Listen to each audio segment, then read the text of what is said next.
3 scary true night shift horror stories. It's always quiet during the night shifts.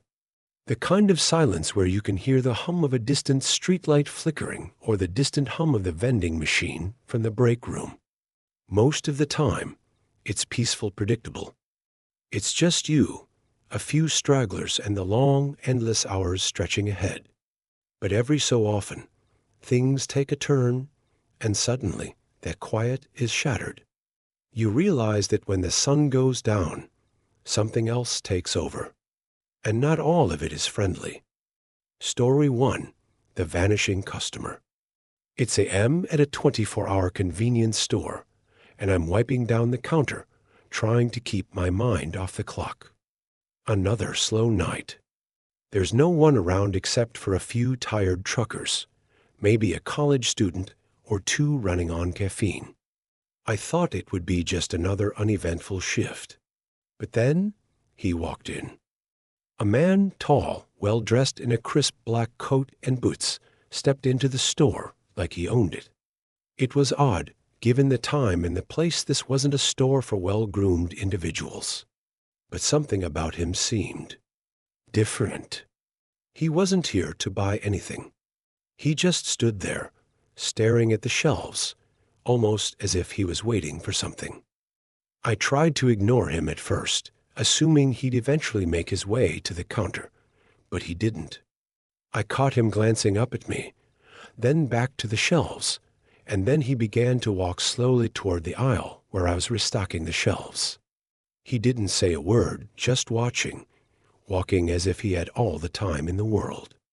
The unsettling part, his eyes never left me. They were cold, almost calculating. No smile, no greeting, just silence. It was the kind of stare that made your skin crawl. When I finally had to approach him to ask if he needed anything, he simply smiled. It wasn't the kind of smile you'd expect from a random stranger at a.m. It was too perfect, too rehearsed. "You're really good at this," he said, like he was complimenting me on a job I didn't realize I was performing.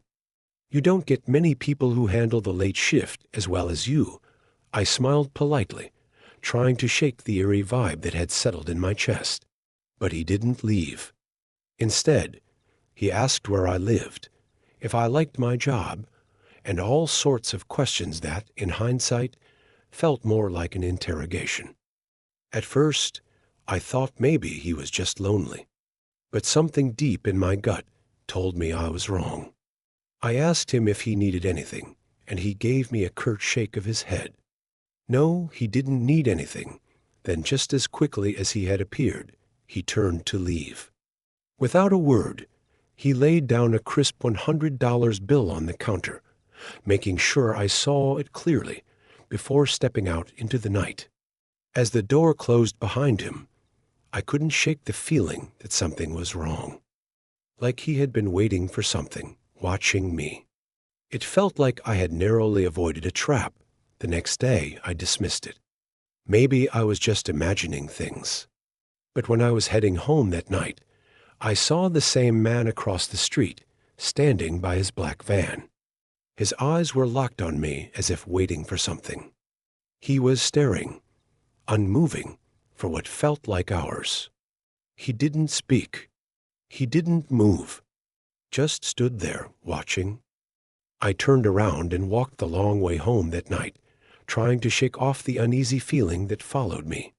But I couldn't help but wonder, why me? Story 2. The Midnight Visitors. I've always been one to embrace the calm of the night shift, but nothing could prepare me for the night. I encountered 2 strangers who seemed to know me better than I knew myself. It was around midnight at a small, quiet bar tucked away in the corner of a sleepy neighborhood. The kind of place where the locals know each other by name, and the jukebox plays the same 90 seconds rock hits over and over. I was working alone that night, a usual weeknight shift where nothing ever really happened. Until they walked in. It was a man and a woman. The woman, in particular, caught my attention first. She was dressed in a way that was too youthful for her age, almost desperate to blend in with a younger crowd. There was something unsettling about the way she carried herself, as if she had rehearsed the smile she gave me when she walked up to the bar. I had seen her before, at least. I thought I had. The man beside her was calm, poised, but not as notable as the woman. She immediately complimented me, saying I looked so pretty tonight, with a smile that didn't quite reach her eyes. I thanked her politely, trying to move on with the order. But the way she lingered close to me, watching my every move, made me uncomfortable. As we talked, she asked about my job, my life questions that didn't feel casual. It was like she was studying me, dissecting every word I said. And then, out of nowhere, she leaned in closer and whispered, "I run an exclusive event club, and we're always looking for young, fun people. We could make you a lot of money, 10 grand for a weekend. Think about it." My heart skipped a beat. Something didn't sit right with me. This wasn't just a casual proposition.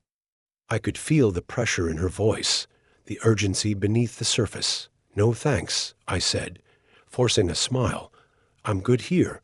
She didn't take it well. Her eyes flickered with a strange light before she suddenly changed her tone. "You should come outside with me. I can explain it better. You'll make a lot of money." I backed away, telling her I wasn't interested. And then, just as suddenly as they appeared, she and the man left, walking out of the bar without a word. I felt sick to my stomach. Later that night, the unease lingered. Something told me I hadn't seen the last of them. A few nights later, I was locking up when I spotted the same woman and man outside. This time, they weren't just standing there. The woman was watching me intently from the shadows, and the man was pacing back and forth. I didn't even think. I grabbed my phone and called my manager, telling him to hurry over. I was alone, and I had no idea what these people wanted. When my boss arrived, he drove past the pair without a second glance, and they disappeared into the night. The following week, I started seeing the woman's face in the crowd at the bar more often. I couldn't shake the feeling that they were always watching, always waiting for something. Each night I worked, I felt more and more like I was the target of something far more sinister than I could understand.